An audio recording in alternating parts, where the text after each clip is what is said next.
नमस्कार दोस्तों, मैं हूं राज। आप देख रहे हैं हाईवे 33। दोस्तों, हाईवे 33 पर आज मैं जो आपको बताने जा रहा हूं जिस कहानी को, वो कहानी है झारखंड की। झारखंड के एक लड़के की जो छोटा ट्रक चलाने का काम करते थे। साल था 2004 का। अब वो जो ड्राइवर थे ना छोटे ट्रक का, उनका नाम था प्रेम कुमार। नाम तो प्रेम था, लेकिन उनको ऐसा महसूस होता था, उनको लगता था कि नाम होने से कोई प्रेम नहीं करता, उसके लिए शकल सूरत भी चाहिए। अब प्रेम जो थे ना, नाम तो प्रेम जरूर था, लेकिन उनकी जो शकल सूरत थी अब सांवले रंग के थे। अब उनकी शादी भी हो चुकी थी। पत्नी उनकी बहुत खूबसूरत थी, लेकिन अक्सर प्रेम से झगड़ा करती थी। ना जाने क्यों, शायद प्रेम जी को लगता था कि उनका शकल सांवला है और वो मेरी पत्नी गोरी है, इसलिए ऐसा करती होगी। और वो अक्सर लड़ाई झगड़ा करके और अपने मैके चली जाती थी। और इधर जो प्रेम कुमार जी थे, आप क्या कर सकते थे। जाते थे, अब उसको मनाते थे। 2-3 चक्कर लगाने के बाद तब वो फिर लौट के आती थी। ऐसा ही उनका चल रहा था काम। कभी अपना घर में शांति होती तो चलो ठीक है जी, लेकिन शांति ज़्यादा दिन बरकरार नहीं रहती थी। और इसके बाद वही पत्नी का ड्रामा, लड़ाई और फिर मायके भाग जाना। बड़ा दुखी हो चुके थे प्रेम कुमार जी।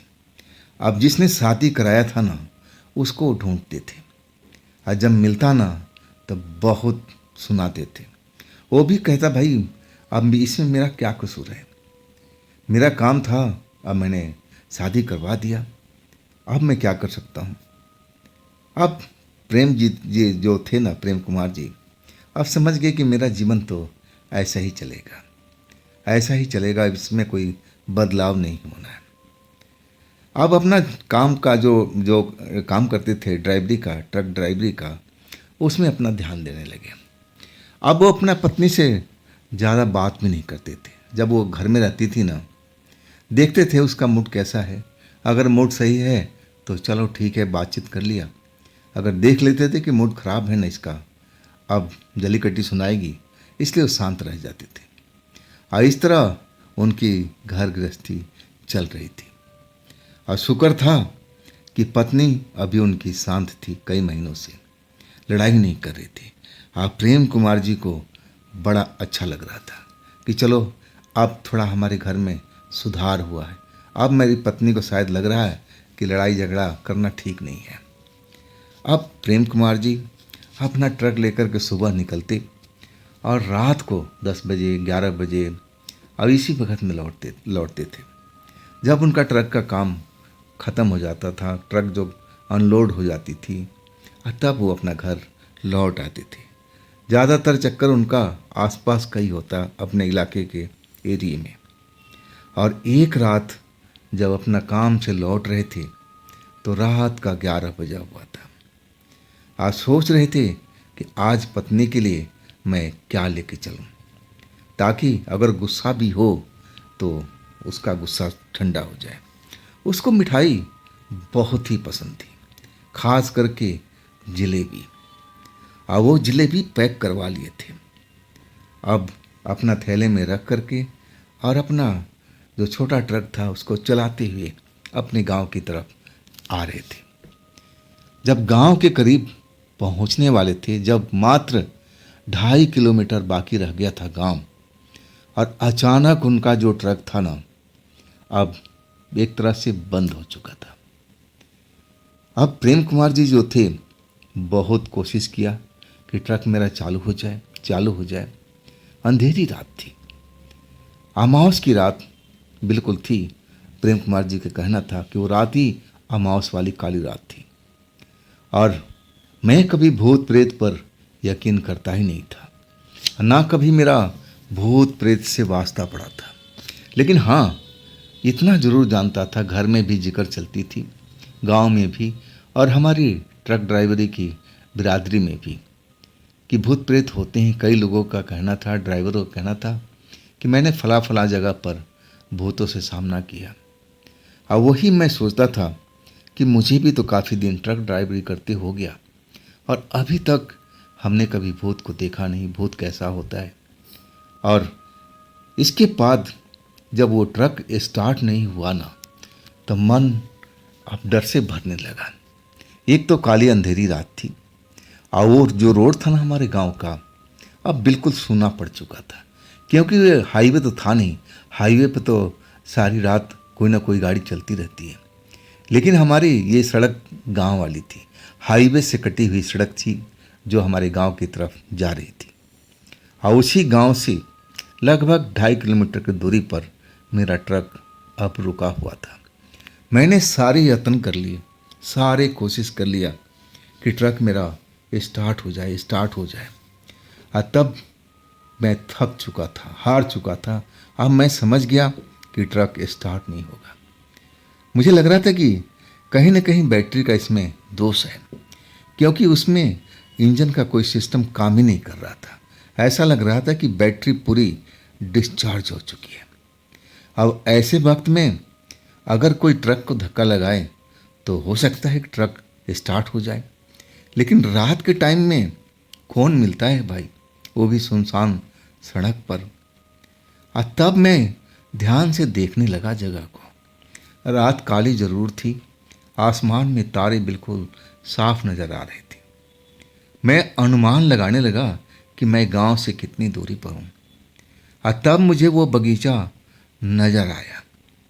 थोड़ी ही दूरी पर एक बगीचा था और उस बगीचा को देख करके मैं थोड़ा खुश तो हो चुका था कि अरे उस बगीचे में एक जगह ऐसी है जहाँ पर 2-4 घर बना हुआ है और वहाँ जब सब्जी उगती है ना, तब वो लोग वहाँ पर रुकते हैं, खेत की रखवाली करते हैं। टेम्परोरी घर जिसको कहा जाए कि झोपड़ी होता है। खेतों के टाइम में जब फसल होती है और तब उसका इस्तेमाल होता है। और मुझे उस जगह पर रोशनी भी नजर आई। एक जगह पर मैं खुश हो चुका था कि कहीं वो लोग होंगे ना, तो 3-4 लोग तो होते ही होंगे। उनको मैं बुला के ले आऊँगा और ट्रक को धक्का लगा देंगे, मेरा ट्रक स्टार्ट हो जाएगा और मैं अपने गांव पहुंच जाऊंगा। अब यही सोच करके मैं मदद लेने के लिए अब उस रास्ते पर चल पड़ा जिधर मुझे रोशनी नज़र आ रही थी। खेतों का इलाका था और उसके बगल में ही वो बड़ा सा बगीचा था पेड़ों वाला। और जब मैं उस रोशनी के पास पहुंचा ना, तब मुझे और अच्छा लगा कि आखिर वही खेत वाली जगह थी जहाँ पर वो 4-5 झोपड़ियाँ टेम्पररी घर बना हुआ था और उनमें से एक घर में से ये रोशनी मुझे दिखाई दे रही थी। मतलब इस घर में रात के टाइम कोई ना कोई तो है। अगर वो 2-3 लोग होंगे तो मेरा काम तो आसान हो जाएगा।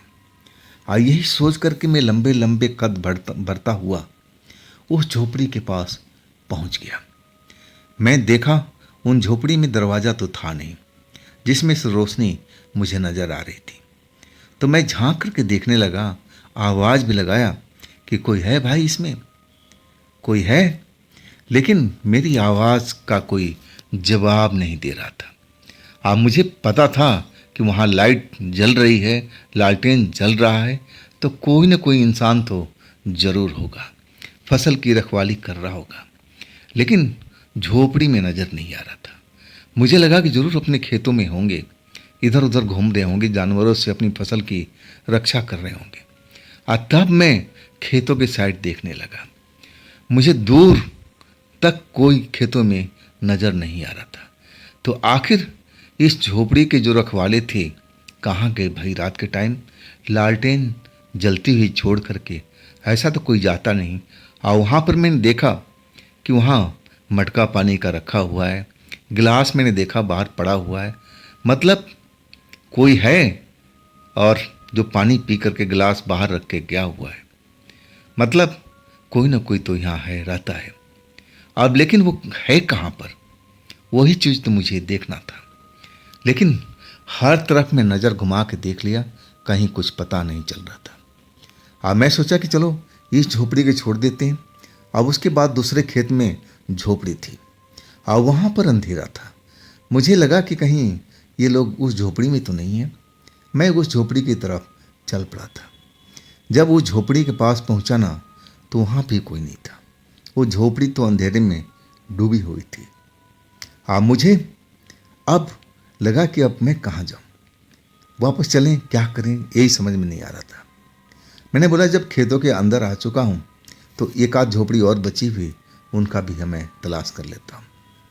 आज जब मैं तीसरी झोपड़ी के पास पहुँचा ना, तो अंदर से जैसे कोई औरत हो आज झोपड़ी के अंदर में अपना पाजेब पहन करके चल रही हो।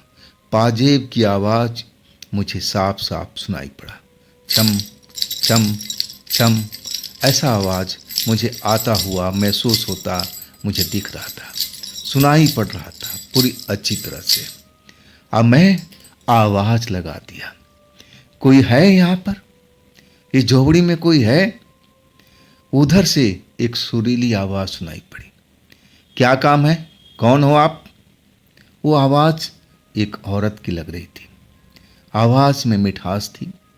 मैंने बोला मैं ड्राइवर हूँ जी, फलाने गांव का। अब मेरी ट्रक खराब हो गई है, अगर कोई यहाँ पर रहता है तो थोड़ी मेरी मदद हो जाएगी, ट्रक को धक्का लगाना पड़ेगा। जब मैंने ये बोला ना, तो औरत बोली कि कैसा धक्का लगवाना है, ट्रक खराब है तो छोड़ो ना, जाओ अपने घर पर जाओ। मैं कहने लगा कि देखिए मेरा घर यहाँ से 2.5 किलोमीटर दूरी पर है और मैं इस जगह पर ट्रक छोड़ के कैसे जा सकता हूँ। अगर आपकी नज़र में कोई यहाँ पर है, मैं तो आपको नहीं बोल सकता ना कि आप चल के ट्रक में धक्का लगा दो, क्योंकि आप औरत हैं और मुझे इंसान की ज़रूरत है, मर्द की ज़रूरत है, औरत को नहीं। तो आपकी नज़र में यहाँ पर कोई है तो मुझे बता दो ना। तब वो औरत उस अंधेरी झोपड़ी में से बाहर निकली। आज जब निकल रही थी, पाजेब छन छन छन छन बजता जा रहा था। जब वो बाहर निकली ना, तब मैं अंधेरे में देखने की कोशिश करने लगा। हाइट उसकी अच्छी खासी थी, मेरे ही बराबर थी, बाल खुले हुए। अब मेरे नज़दीक आकर के रुक गई और कहने लगी, कहाँ है तुम्हारा ट्रक? मैं देखा उस औरत को, हट्टी कट्टी थी, जवान थी। मैंने बोला जी अब उस पेड़ों के बगीचे के उस आगे में खड़ा है, यहाँ से दिख नहीं पाएगा, हम अगले झोपड़ी में जाएंगे ना तो वहाँ से मेरा ट्रक दिखता है। तब वो कहने लगी, देखो इस टाइम तो कोई और नहीं है, हाँ मैं हूँ, अगर तुम चाहो तो मैं तुम्हारी मदद कर सकती हूँ। मैं उस औरत को अंधेरे में देखने की कोशिश करने लगा कि आखिर ये औरत कैसी है जो कह रही है कि मैं ट्रक की धक्का लगा दूंगी। मैं बराबर उसको निहारने की कोशिश कर रहा था, देखने की कोशिश कर रहा था, और वो औरत कह रही थी, क्या देख रहे हो, किसी औरत को देखा नहीं है क्या?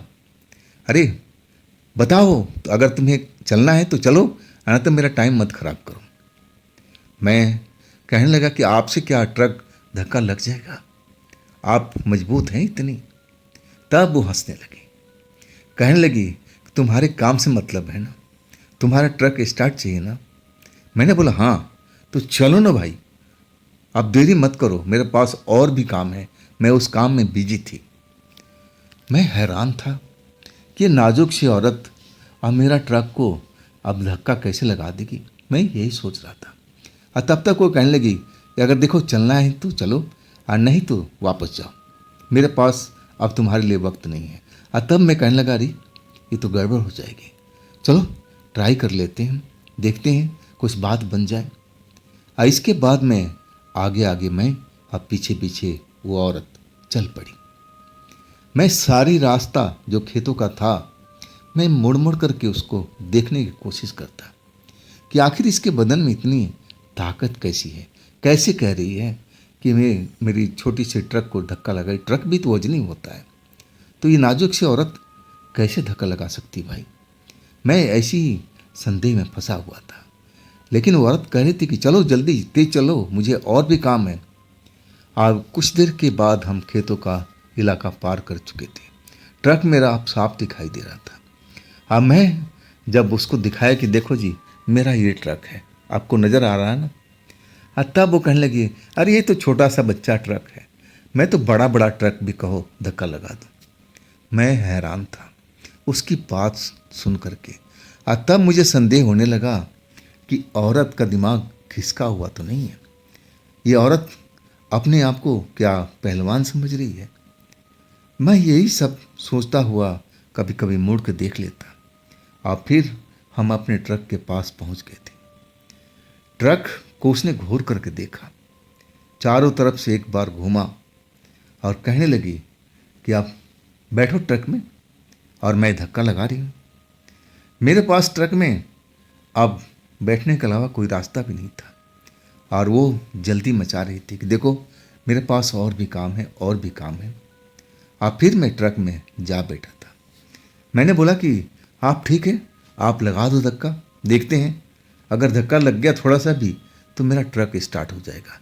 इतना तो मुझे पता था कि कभी कभी बैटरी मेरी धोखा दे जाती थी, चार्ज नहीं हो पाती थी। ऐसा ही लग रहा था कि आज मेरे साथ में हुआ है। अगर आज सही सलामत मैं घर में पहुंच गया ना तो कल मैकेनिक के पास ज़रूर जाऊंगा। उसने मुझसे बोला था कि अब ऐसा समस्या खड़ा नहीं होगा, लेकिन समस्या फिर आ गया ना। और मैं उस औरत बोला कि आप धक्का लगा दीजिए। कमाल की बात थी, वो जैसे एकदम पहलवान की तरह हो। और ट्रक तेजी से धक्का लगा दिया और मेरा ट्रक स्टार्ट भी हो गया और दौड़ के मेरे पास में आ गई और मुस्कुरा के कहने लगी। तब मैंने उसको हेडलाइट की रोशनी में देखा तो देखता ही रह गया। गजब की सुंदर औरत थी, उम्र बहुत कम था, 20-24 या 25 साल के अंदर में रही होगी। मुझे नहीं लग रहा था कि वो शादीशुदा है, ऐसा कोई मुझे संकेत ही नहीं मिल रहा था। ना तो उसके मांग में सिंदूर था, ना ऐसा कुछ होता है जो नहीं था। मुझे लगा कि अभी इसका शादी नहीं हुआ है। और तब मैं ट्रक अब स्टार्ट हो चुका था, धन्यवाद करने के लिए मैं नीचे आ गया। और औरत अब मुस्कुरा रही थी, अब मुझे देख के कहने लगी अब मेरी ताकत पर यकीन हुआ कि मैं ऐसा कर सकती हूँ। मैं बोला कि हाँ बिल्कुल यकीन हो गया जी, लेकिन आप में ये गजब का ताकत कहाँ से आई है। मुस्कुरा के कहने लगी अरे छोड़ो भी, तुम्हारा नाम क्या है। मैंने बोला मेरा नाम तो प्रेम है जी। और तब वो हंस के कहने लगी कि नाम ही प्रेम है कि प्रेम भी करना जानते हो। मैं एकदम शर्म से पानी पानी हो गया था। उस लड़की का कहने का जो अंदाज़ा था ना, मैं समझ चुका था। या तो मेरे साथ मजाक कर रही थी या फिर उसकी ज़रूरत थी। मैं उसकी तरफ निगाहें चुरा करके देखने लगा। और तब वो कहने लगी अरे तुमने जवाब नहीं दिया कि बस नाम के प्रेम हो या प्रेम करना भी जानते हो। मैं कुछ जवाब ही नहीं दे रहा था, मेरे को जवाब सूझ ही नहीं रहा था। और तब वो मेरे पास बिल्कुल साथ में खड़ी हो गई और कहने लगी नाम तो तेरे जो भी रखा है सोच समझ कर रखा होगा कि लड़का मेरा बड़ा होकर के प्रेमी बनेगा, प्रेम करेगा। और तू तो एकदम छुई मुई सा किसी लड़की के तरह है, मेरी तरफ नज़र उठा करके देख ही नहीं रहा है। क्या मैं खूबसूरत नहीं हूँ? क्या मेरे में वो सब चीज़ नहीं है जो एक जवान को आकर्षित करती है? मैं फिर उसकी तरफ शर्माता हुआ देखा और फिर वो कहने लगी अरे खुल के देखना, शर्माता क्यों है। मैं जब उसकी साहस देखा ना तो मैं देखने लगा और मुझे बड़ा महसूस हुआ, बहुत अच्छा महसूस हुआ। वो इतनी खूबसूरत थी कि कोई भी जवान मर्द उस पर एकदम लोभित हो जाए। मैं भी शादीशुदा था, अब मैं भी उस पर लोभित हो चुका था कि काश मेरी पत्नी ऐसी होती, अब मुझसे प्रेम करती। अब तब तक वो औरत जो थी अब मेरे बिल्कुल सट गई थी। कहने लगी कि चल मैं तेरे को आज प्रेम करना सिखाती हूँ। तेरा नाम तो खामखा किसी ने प्रेम रखा हुआ है, तुझे प्रेम आता ही नहीं है। मैं कहने लगा देखिए जी मेरी शादी हुई पड़ी है, मेरी पत्नी इंतज़ार कर रही होगी और मुझे अब घर भी तो जाना है। फिर कभी मैं आपसे मिलूँगा। मैंने मामला को ख़त्म करना चाहा कि एक बार हम यहाँ से निकल लें, अब फिर काहे के लिए हम इस जगह पर रुकेंगे। बार बार थोड़ी मेरी ट्रक खराब होती है। मैं अभी तक कुछ समझ नहीं पाया था कि जिसके सामने मैं खड़ा हूँ, जिससे मैंने मदद लिया है, वो है क्या, उसका नाम क्या है, परिचय क्या है, कहाँ की रहने वाली है। मैं कुछ भी पूछ नहीं पाया था। लेकिन वो तो सीधा अब मुझसे प्रेम करवाना चाहती थी। अब मेरी बाजू पकड़ करके कहने लगी, अरे छोड़ो भी, तुम्हारी पत्नी अब घर पर क्या पता है कि तुम क्या कर रहे हो बाहर में। अब देखो, तुम तो मुझे निराश मत करना। तुम प्रेम हो, अब प्रेम करना तुम्हारा काम है। हाँ, मैं तुम पर एक तरह से कहूँ तो मैं तुम पर मोहित हो चुकी हूँ। तुम्हारी पर्सनालिटी देख करके मुझे बहुत अच्छा लग रहा है। चलो भी, अब देर मत करो, नहीं तो तुम कहोगे कि मुझे देर हो गया है। मैं कहने लगा कि मेरा ट्रक स्टार्ट है और मैं कैसे आपके साथ में जा सकता हूँ। तब कहने लगा कि जाना कहाँ है, हम कहीं नहीं जा रहे हैं, हम तो तुम्हारे ट्रक में ही रहेंगे और तुम्हारे साथ प्रेम करेंगे। अब तो मैं एकदम डर सा गया था कि औरत क्या है भाई, इसको जरा भी लाज शर्म नहीं है एक पराये मर्द के साथ में, और ऐसी बातें करते ही इसको शोभा दे रही है। वाकई में मुझे लगा कि मैं तो बहुत पिछड़ा हूँ इन मामले में, और ये लड़की बहुत एडवांस है, मुझसे तो काफ़ी ज़्यादा है। मैं तो किसी के सामने ऐसा बोल भी नहीं सकता था, वो भी कोई लड़की के साथ में, किसी औरत के साथ में। मेरी तो आवाज़ ही नहीं निकलती, जैसी लड़की खुला मेरे से बात कर रही थी। मैं कहने लगा, देखिए जी, मैं शादीशुदा हूँ, आप मुझे ये शोभा नहीं देता आपके साथ में। तब वो गुस्सा होने लगी और कहने लगी कि देख, तेरी मैं मदद किया हूँ, मैं तेरे साथ में इतनी दूर से चल के आई, तेरा ट्रक को स्टार्ट किया, अब तू भी तो मेरा थोड़ा सा काम कर देना। मैं भी प्यासी हूँ, आ जा मेरे साथ में, थोड़ा टाइम तो लगेगा, फिर अपने घर चला जाना, मैं तुझे कौन सा पकड़ कर रखूँगी। वो अजीबोगरीब बात मुझसे करने लगी, मुझे बार बार छूने लगी, और मैं एकदम घबराया हुआ, डरा हुआ उससे पीछा छुड़ाने के मूड में था। अब मैं कहने लगे, देखिए जी, आज बहुत देर हो चुकी है, मुझे अपने घर पर पहुंचना है और फिर कभी हम आपसे मिलेंगे। तब वो आंखें तड़ेरती हुई कहने लगी कि कल किसने देखा है, ना तू देखा है ना मैंने देखा है। अरे अभी देख ना, कल के मैं चिंता करते ही नहीं। मैं जितने बहाने बना रहा था, सब बहाने फेल हो रहे थे, और वो औरत मेरे साथ चिपटी हुई बार बार कह रही थी कि चलो ट्रक के अंदर, चलो ट्रक के अंदर। मेरी खोपड़ी खराब हुआ पड़ा था कि मैं करूं क्या, करूं काम, लेकिन कुछ भी समझ में नहीं आ रहा था। और तब तक वो लड़की और गुस्सा हो गई और कहने लगी कि देख, मैं अपनी औकात पे आ जाऊंगी ना तो तू डर जाएगा। अब मैं नहीं चाहती हूँ कि तू डरे, और मैं तुझसे प्रेम करना चाहती हूँ और नहीं, तेरा जान लेना नहीं चाहती। अगर ज़रूर पड़ेगा ना, तब तू नहीं मानेगा तो तेरे साथ मैं वो भी कर सकती हूँ, क्योंकि मैं तेरे पर दिल आ चुका है और तुझसे मैं मोहब्बत करने लगी हूँ। अब तू देर कर रहा है, मुझे देर पसंद बिल्कुल भी नहीं है। मैं समझ गया कि मैं बहुत बड़ा मुसीबत में फंस चुका हूँ। ये औरत मेरे हाथ धो के पीछे पड़ चुकी है। मैं जितने भी बहाना बनाना था सब कुछ बना लिया था, लेकिन ये मेरा पीछा नहीं छोड़ रही थी। अब क्या करूं, अब क्या करूं। लेकिन वो उसका गुस्सा जो था अब धीरे धीरे बढ़ रहा था। हाँ, मैं कहने लगा, देखिए, नाराज़ मत होइए और मुझे तो माफ़ कर दीजिए, मैं आपके किसी काम में नहीं आऊँगा। हाँ, मैं भी थोड़ा अपना तेवर अब बदलने लगा था। आज जब मैंने अपना तेवर बदला ना, तो उसका गुस्सा तो जैसे और बढ़ चुका था और मुझे बार बार धमकी देने लगी कि देख, मैं तेरे से रिक्वेस्ट कर रही हूँ, प्रार्थना कर रही थी कि तू मुझसे प्रेम कर, और तू मुझे झुठला रहा है, भगा रहा है, मेरी बात को नहीं मान रहा है। तू जानता भी है कि मैं कौन हूँ। मैं गुस्से में था, नहीं, मुझे जानने की ज़रूरत नहीं है, मैं तो आपको देख लिया हूँ, यही है आपकी औकात। किसी पराये मर्द को आप बिल्कुल प्रेम करोगी, यही तो आपकी औकात है।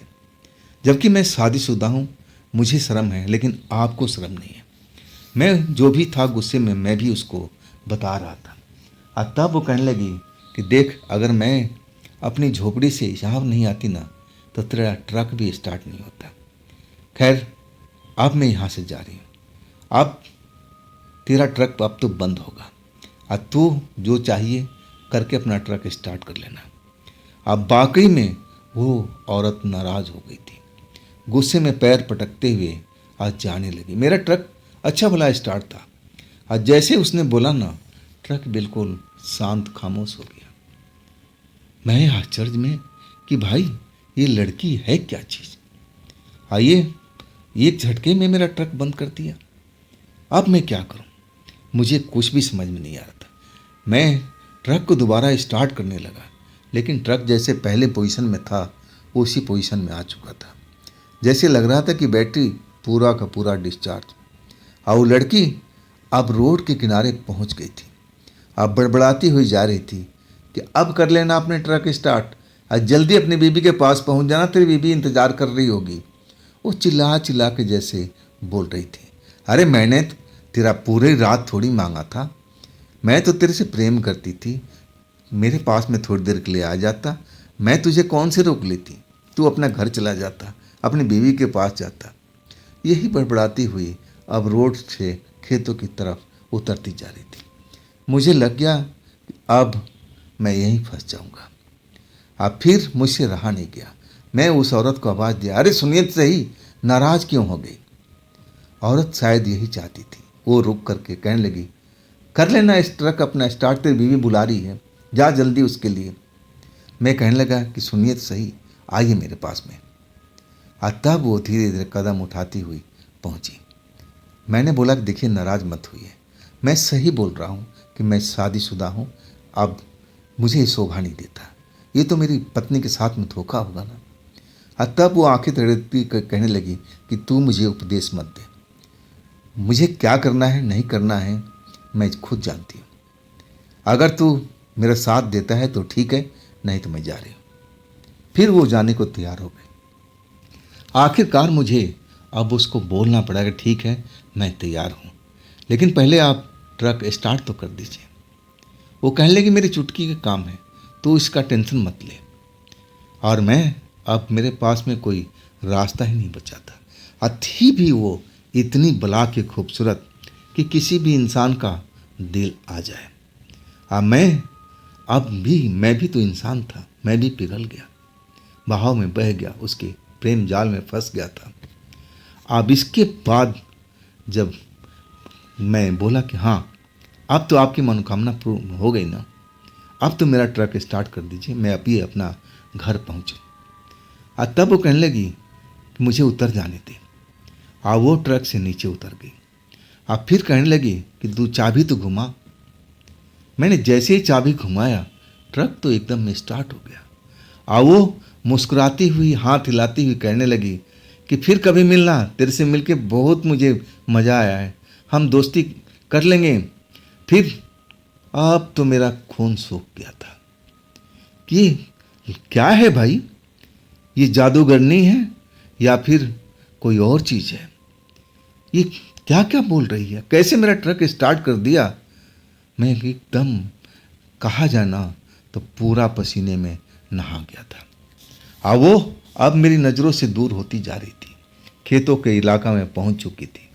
अब मुड़ मुड़ करके अपना हाथ हिला करके चिल्लाती कि हम मिलेंगे, हम दोस्त बन चुके हैं, फिर मिलेंगे। मैं ना जाने कितना देर तक, मेरा ट्रक जबकि स्टार्ट हो चुका था, मैं चाहता तो अपना ट्रक लेकर के गांव की साइड में भाग जाता, लेकिन मेरा तो जैसे दिमाग ही काम नहीं कर रहा था। मैं उसी जगह पर अब उस औरत को जाता हुआ देख रहा हूँ। और वो औरत जब तक मुझे नज़र आती रही, मेरा दिमाग तो बिल्कुल काम ही नहीं कर रहा था। और आखिरकार वो लड़की औरत मेरे आंखों से दूर हो गई। और तब जैसे मैं होश में आया। अब फिर अपने आप पर पछतावा होने लगी कि मैंने क्या किया, कैसे कर लिया, मुझे ये काम बिल्कुल नहीं करना चाहिए। अब फिर मैं सोचा कि अब इस जगह पर क्यों ट्रक अपना स्टार्ट था, गियर में डाला और अपने गांव की तरफ चल पड़ा। रास्ते भर सोचता रहा कि ये बात पत्नी को बताने लायक है कि नहीं है। मैं सोचा कि वो छोटी छोटी बात पर लड़ाई कर लेती है। अगर मैं इतनी बड़ी बात बताऊंगा तो घर को आसमान पर उठा देगी। नहीं बाबा नहीं, ये बात बताने लायक है नहीं, नहीं तो कल सुबह ही अपने मैके भाग जाएगी। फिर मुझे ना जाने कितना चक्कर काटना पड़ेगा उसको मनाने के लिए। वो आएगी या नहीं आएगी कहा नहीं जा सकता है। कभी नहीं उससे मैं ये सब चीज़ बताऊं। घर पहुंच चुका था। मेरा जो दिल था ना धड़क रहा था। पत्नी जब मुझे देखी, अरे इतना रात को कहाँ रह गए थे, कई तरह का सवाल वो कर बैठी थी। मैंने बताया उसको कि मेरा ट्रक खराब हो गया था, कैसे फिर स्टार्ट किए। मेरे मुंह से निकलने वाला था लेकिन मैं अपने आप को रोक लिया। अब बोला कि बस मैं काम में लगा रहा, जिस चीज़ खराबी था उसको खराबी के दूर किया, हाँ तब मैं स्टार्ट कर पाया, इसीलिए मुझे लेट हो गई। जैसे उसको कुछ गड़बड़ लग रहा था। बार बार ऐसी उल्टे चीज़ें सीधे सवाल पूछ रही थी कि मेरा दिल धड़क रहा था। मैं वो जलेबी उसके लिए दिया तो कहने लगी तो एकदम बर्फ़ की तरह ठंडा हो चुका है। अब वाकई में जब मैंने छू के देखा ना तो ऐसे ही हुआ पड़ा था। ये इतना ठंडा कैसे हो गया। मैं कहने लगा कि कोई बात नहीं, अगली बार गर्म जलेबी लेके आऊँगा, लेकिन वो भी आते आते ठंडी हो जाती ना। चलो अब इसको खा लेना। अब वो थोड़ा जलेबी देखकर उसका विचार बदल गया था और झगड़ा मेरे से नहीं किया। जब हम एक साथ सोए ना तो मेरे बदन को सूंघने लगी और कहने लगी तुमने ये परफ्यूम कहाँ से लगाया, किसने लगाया, किस लड़की के पास गए थे। उसका उल्टा ही सवाल होता था। मैं एक पल तो डर चुका था और मुझे लगा कि कहीं वो औरत, वो लड़की उसके शरीर में तो नहीं लगा था और उसी से मुझे ये खुशबू मेरे पास पहुंच गई है। डर तो गया था लेकिन अपने आप को बिल्कुल डरा हुआ ना महसूस करके मैं कहने लगा तुम पागल हो गई हो, मैं ड्राइवरी करके आ रहा हूँ कि किसी लड़की को मैं अब परफ्यूम लगाने या लगवाने जा रहा हूँ, कैसी बात करती हो। लेकिन वो मेरी पत्नी थी ना, बार बार मेरे बदन को सूंघती थी और कहती थी कि ये तो बहुत महंगा परफ्यूम है, ये जो अच्छी लड़कियां होती ना पैसे वाली घराने की उसको इस्तेमाल करती है। तुम कहाँ गए थे। बार बार मुझे सोने नहीं दे रही थी, पूछ रही थी और मेरा जवाब एक ही था कि तू सो जा, तू सो जा, मुझे भी सो जाने दे। मैं कहीं नहीं गया। वो झूठी कसम अब मुझे देने लगी, मैं भी झूठी कसम खाने लगा कि मैं जो बोल रहा हूँ सच वही है। विश्वास नहीं हो रहा था लेकिन मैं उसको विश्वास दिलाया कि तेरे अलावा मैं किसी से प्यार नहीं करता हूँ, अब तो मान जाना। इसके बाद हम लोग सो चुके थे। रात गई, बात गई, ख़त्म हो गया। सुबह से अपने फिर काम पर हम लग चुके थे। जाना आना ऐसे ही करता हुआ। आज जब भी मैं दिन के टाइम उस जगह से गुजरता था ना तो उन झोपड़ी की तरफ जरूर देखता था, लेकिन वो औरत कभी भी मुझे दिखाई नहीं दी। रात के जब लौटता था ना, हाँ मैं एक चीज़ बताना भूल गया कि अगले दिन जाकर के मैं वो बैटरी का जो काम था ना मैं करवा लिया था और जो मैकेनिक था वो कहने लगा कि इसमें कोई खराबी थी ही नहीं। मैंने कहा मुझे पागल मत बनाओ, मैं रात में इतना फंसा रहा, अब मुझे ही पता है। अब फिर वो दोबारा से उसको चेक किया, अब फिर वो बोला कि नहीं सब कुछ ठीक था। मैं कहने लगा जो भी थोड़ा मोटा जो भी कमी है उसको दूर कर दो। आखिरकार उसने किया। इसके बाद मैं अपना रोज़ का सफ़र वैसे ही करता था। सुबह निकलता था, देर रात को आता था। आते जाते मैं उस खेतों के साइड में जो झोपड़ी थी देखता रहता था कि कहीं वो लड़की मुझे नज़र आ जाए। कौन थी मैं तो जान भी नहीं पाया था, लेकिन इतना ज़रूर पता था कि जिसकी झोपड़ी होगी, जिसका खेत होगा, उसी की तो होगी। और मैं ऐसा ही काफ़ी दिनों तक मैं आता जाता रहा, लेकिन कभी भी वो लड़की औरत मुझे नज़र नहीं आई। मैं सोचा चलो पीछा छूटा भाई, नहीं तो वो तो गले ही पड़ गई थी। अब इसके बाद में कहते हैं ना कि जब होनी होता है ना तो हो करके रहता है।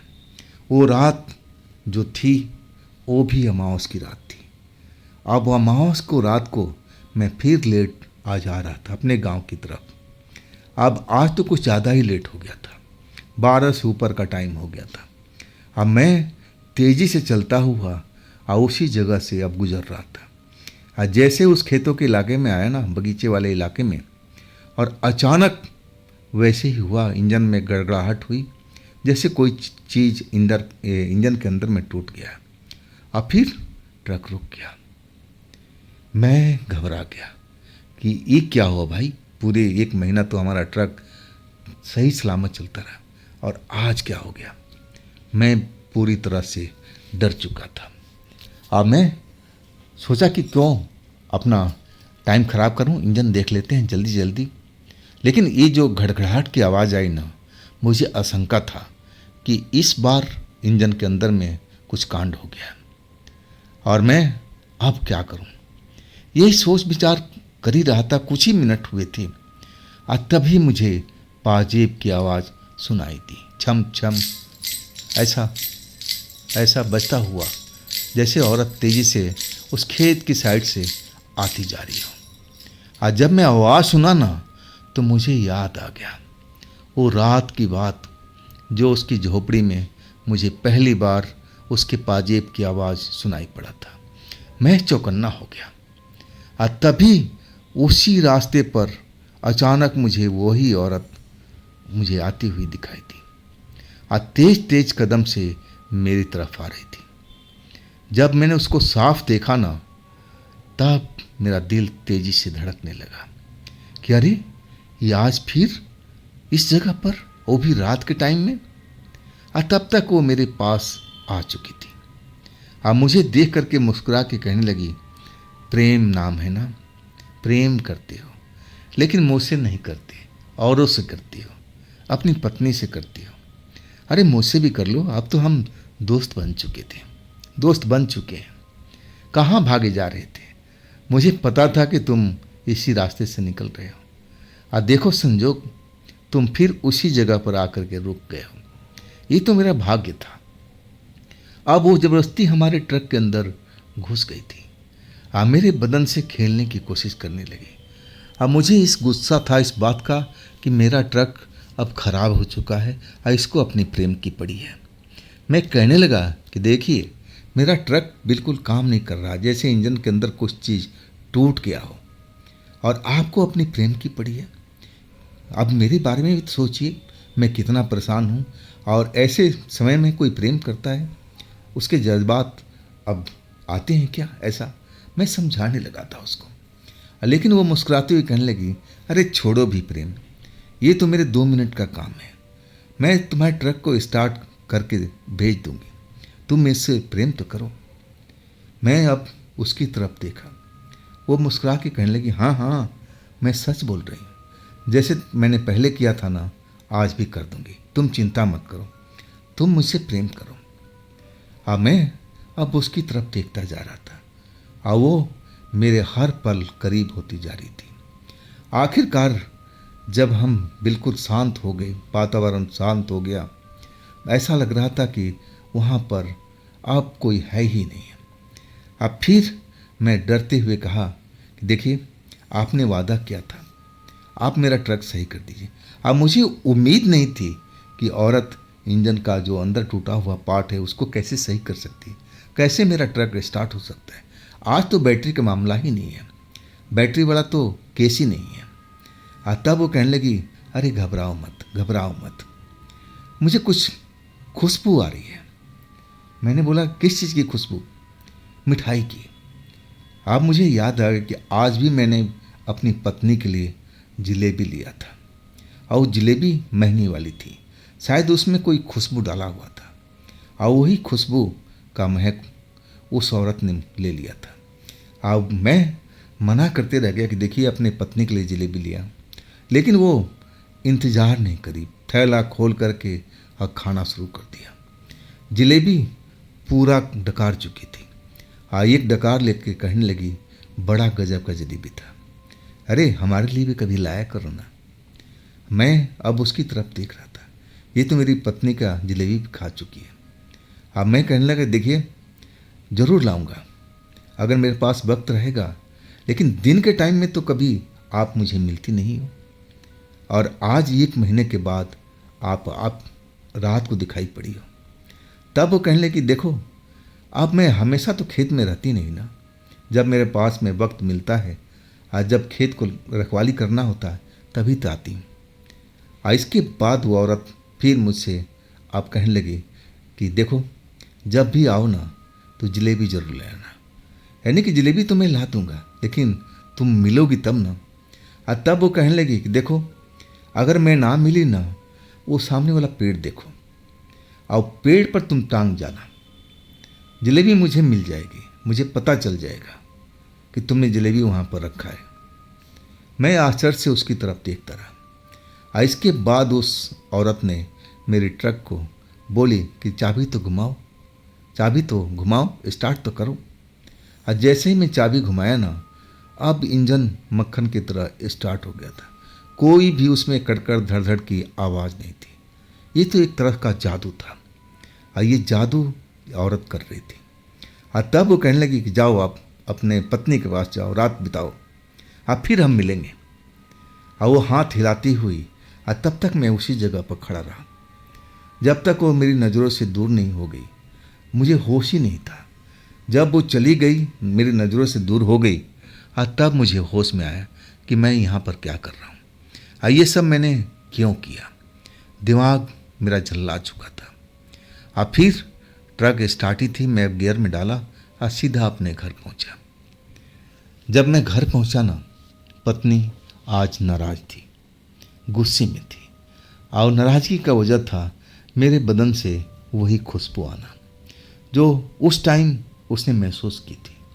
और वो अब एक तरह से मुझसे झगड़ा कर रही थी कि देखो आज तुम फिर लेट आए हो और वही खुशबू तुम्हारे बदन से आ रही है, ये चक्कर क्या है? तुम सच सच बताओ, अगर नहीं बताओगी तो मैं सुबह ही अपने मैके चली जाऊंगी और दोबारा कभी मेरे घर पर लेने के लिए मत आना।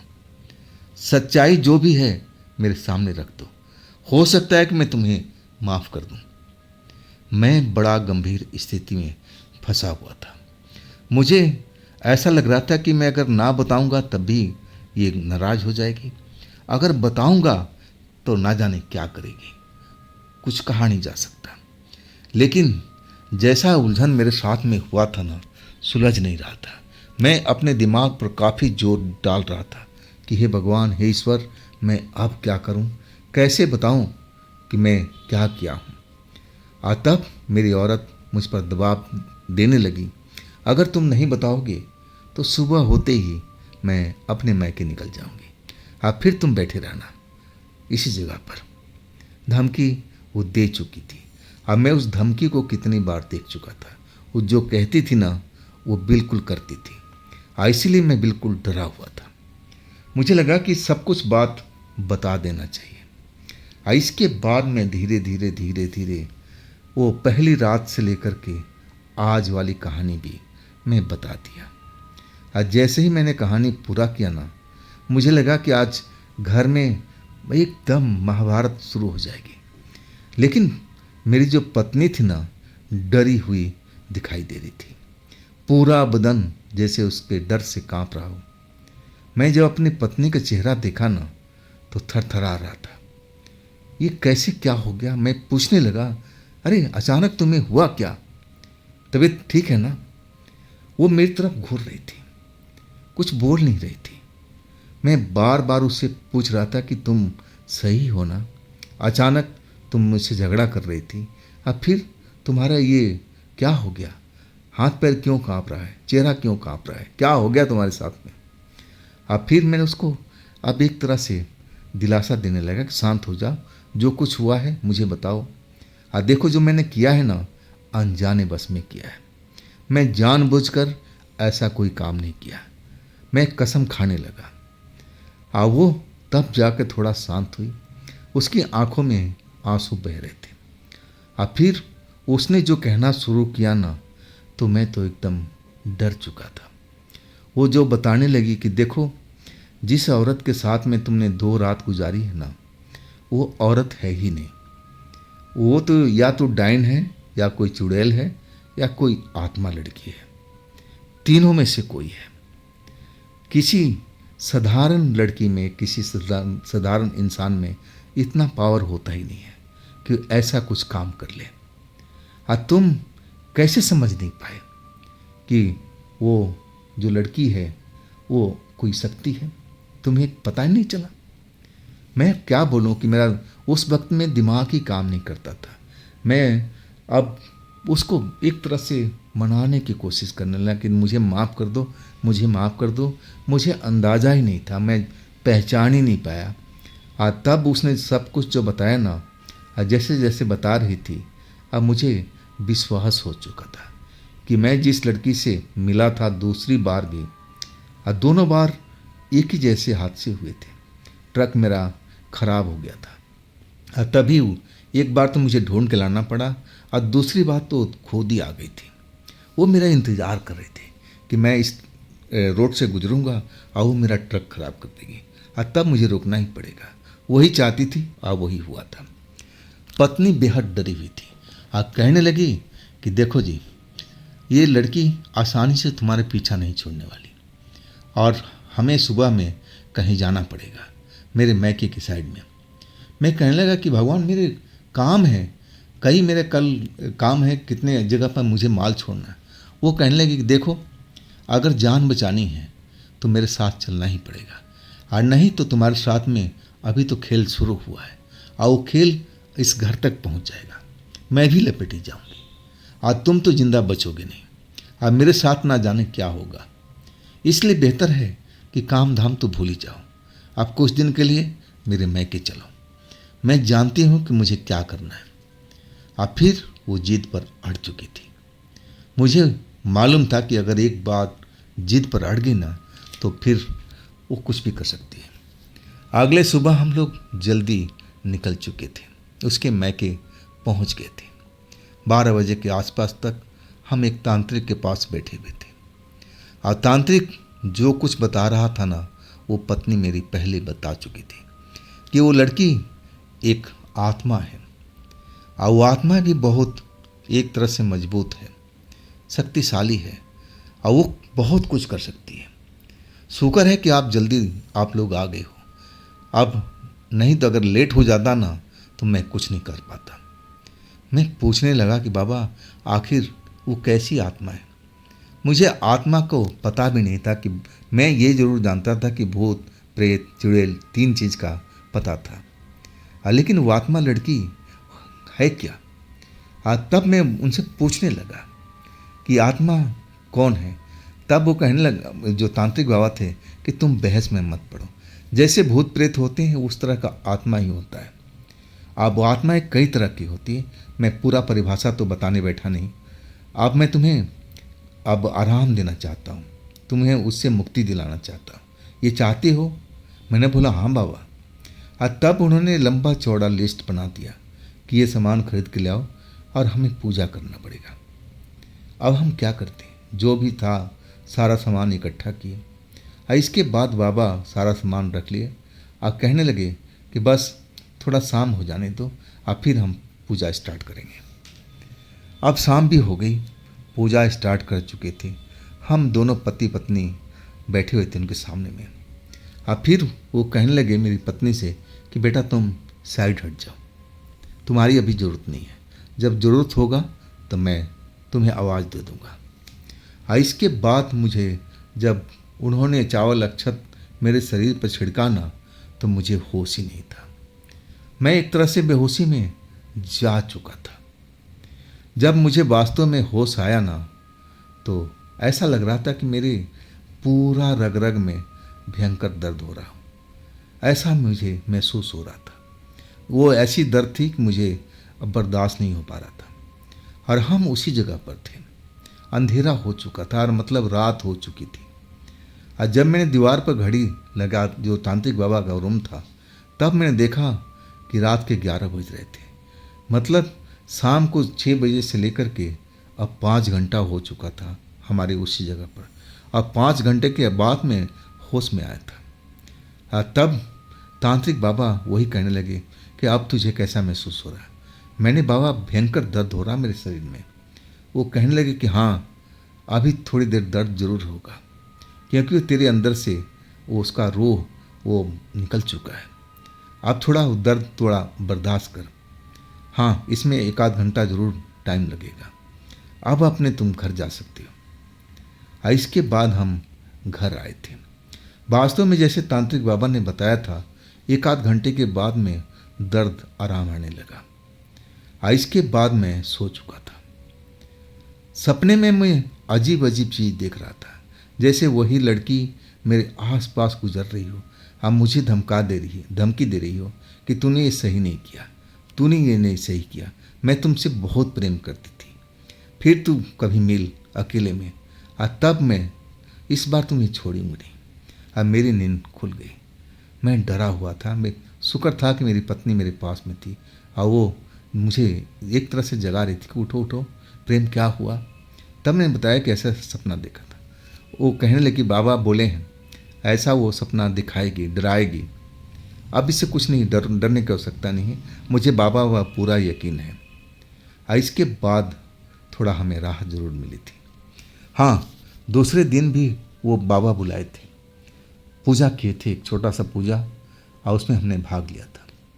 और तब जाके बोले कि बेटा आप तो बिल्कुल सही है, लेकिन बेटा उस रास्ते से गुजरता है ना, तो थोड़ा ध्यान से, देर रात तक मत गुजरा कर। आज सुन, अमावस्या की रात को उस जगह से तो रात को गुजरना ही मत। मैं पहली बार सुना था कि अमावस्या की रात को ऐसा कुछ होता है। नहीं, मुझे यकीन ही नहीं था। मैं तो हर रात और हर दिन एक जैसा ही समझता था। मैं पूछने लगा कि ऐसा क्या होता है बाबा अमावस्या की रात को। तब वो तांत्रिक बाबा कहने लगे कि देखो, अमावस को, पूर्णमासी को जो आत्माएं होती है ना, उनमें असीम शक्ति आ जाती है। जितना ताकत उनमें नहीं होता ना, वो कई गुना ताकत बढ़ा लेती है। और उस रात में जो उनकी मन में अभिलाषा छुटी होती है, उस अभिलाषा को वो पूरी करनी चाहती है और उसी खोजबीन में लग जाती है, ताकि उसकी अभिलाषा कोई कौन पूरा कर सकता है। जो चीज़ की वो भूखी होती है, कोई खाने की भूखी होती है, कोई प्रेम की भूखी होती है, कोई खून पीने के भूखी होती है, तो सब अपनी अपनी अभिलाषा पूरी करने के लिए निकल पड़ती है ऐसी रातों को। तो उस रातों में थोड़ा सावधानी बरतनी चाहिए। अमावस को रात को अब ज़्यादा तुम देर मत घर लौटना। और तब मुझे समझ में आया कि दोनों रात जो थी ना, अमावस की रात थी, जब मैं उस जगह पर फंसा था। और इसके बाद मैं बिल्कुल अब वो ही करता था जो बाबा ने बताया था। अब मेरी पत्नी वाकई अब पहले से अब सुधर चुकी थी। अब मुझे बहुत प्रेम करती थी। अब झगड़ा भी उसने बंद कर दिया उस घटना के बाद में। तो दोस्तों, ये है प्रेम कुमार जी की अपनी आत्म बीती। ये कहानी आपको कैसी लगी, आप मुझे कमेंट में ज़रूर बताइएगा।